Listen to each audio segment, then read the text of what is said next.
आता सर्वत्र सांगली, मिरज आणि कुपवाड महानगरपालिका प्रभागामध्ये उमेदवारांचा प्रचार हा शिगेला पोचलेला आहे.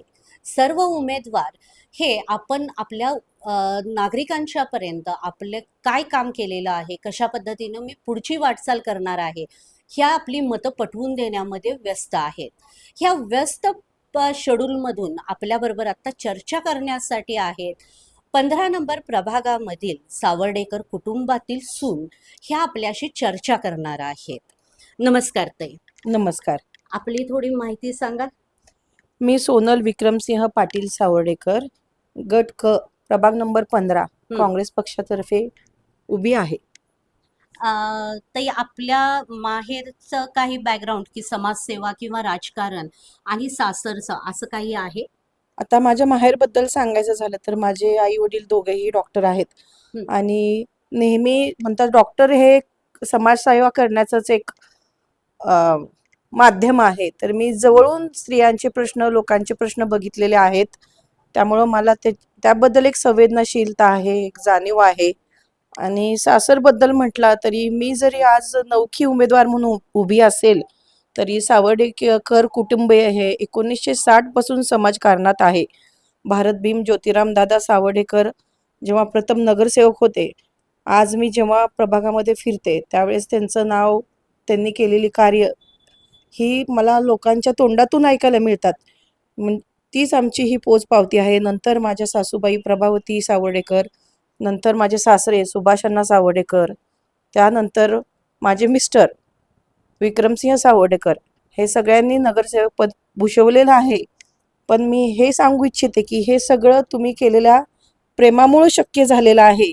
आणि आज मी जेव्हा प्रभागामध्ये जाते त्यावेळेस प्रत्येक घरात जेव्हा मला हळदी कुंकू आणि साखर दिली जाते त्यावेळेस, आणि ते जेव्हा मला आत बोलून सांगतात की सोनल हे बघ, हे विक्रमदादांनी काम केलेलं आहे, तू काय काळजी करू नको, आमच्या अजून लक्षात आहे, हे बघ हे तुझ्या सासूबाईंनी काम केलेलं आहे, त्यावेळेस मला कौतुकाने खूप छान वाटतं की लोक आजही आमच्या सोबत आहेत आणि आजही आमच्यावर प्रेम करत आहेत. जेव्हा आपण प्रभागामध्ये आता सर्वत्र फिरताय तर त्यावेळेस काही नागरिकांनी आपल्यासमोर समस्या मांडलेल्या आहेत? होय. तर आता मी जेव्हा जाते तरी बाकी एक पत्रकार नगर वगैरे हे जरी आपले सुशिक्षित प्रवर्गातले असले तरी त्याचसोबत आपला प्रभाग खूप मोठा आहे. जे 50 फुटी 100 फुटी मुजॉर प्लॉट ह्याच्यामध्ये प्रश्न आहेत की ज्या गटारी मोठा व्हायला पाहिजे, थोडेसे रस्तेही मोठे व्हायला पाहिजे, डास खूप मोठ्या प्रमाणावर तिथे दिसतात, तर ती वेळोवेळी फवारणी पाहिजे, जरी घंटागाडी आली तरी त्याची वेळ निश्चित व्हायला पाहिजे. आणि मला एक पर्सनली जाणवतं की महिलांचं आणि लहान मुलांच्या आरोग्यासाठी एक मोफत शिबिर व्हायला पाहिजे. आणि तुम्ही मला नक्की संधी दिल्यावर मी दरवर्षी हे शिबिर करणारच आहे.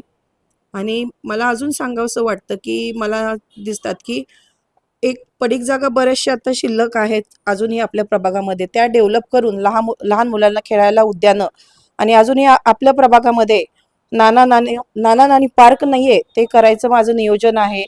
आणि आणि बऱ्याच ठिकाणी चोरीचे प्रकार वाढले आहेत, तर त्यासाठी CCTVचं एक आमचं सर्वांचं मिळून नियोजन आम्ही करणार आहे, आम्ही सर्व लोक मिळून.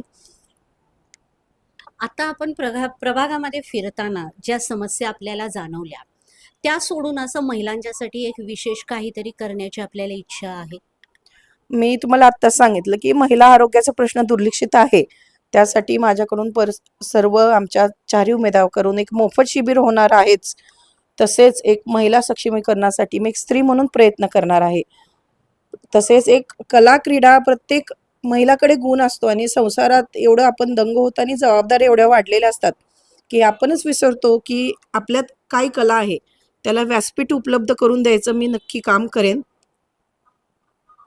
आता आपण सावर्डेकर ताईंच्यावर चर्चा केली की ज्या आपण जरी असं म्हणत असलो की ज्या घर, मुलं आणि कुटुंब ह्याच्या बाहेर न पडता फक्त संसार बघतायत, खरं ज्या वेळेस त्यांनी संपूर्ण वार्डामध्ये प्रचार केला तेव्हा प्रभागातील समस्या त्यांनी जाणून घेतलेल्या आहेत. जेव्हा त्यांनी आपल्याबरोबर चर्चा केली तेव्हा ह्या समस्या त्यांनी जाणीवपूर्वक मांडलेल्या आहेत. ताई, आमच्याकडून तुम्हाला हार्दिक शुभेच्छा. थँक्यू. ताईंना ह्या प्रभागामधला गुलाल लागेल, तसेच ह्यांचे पॅनल हे पूर्णपणे निवडून येईल ह्यामध्ये काहीही शंका नाही. अमन एक्सप्रेससाठी मी तस्लीम.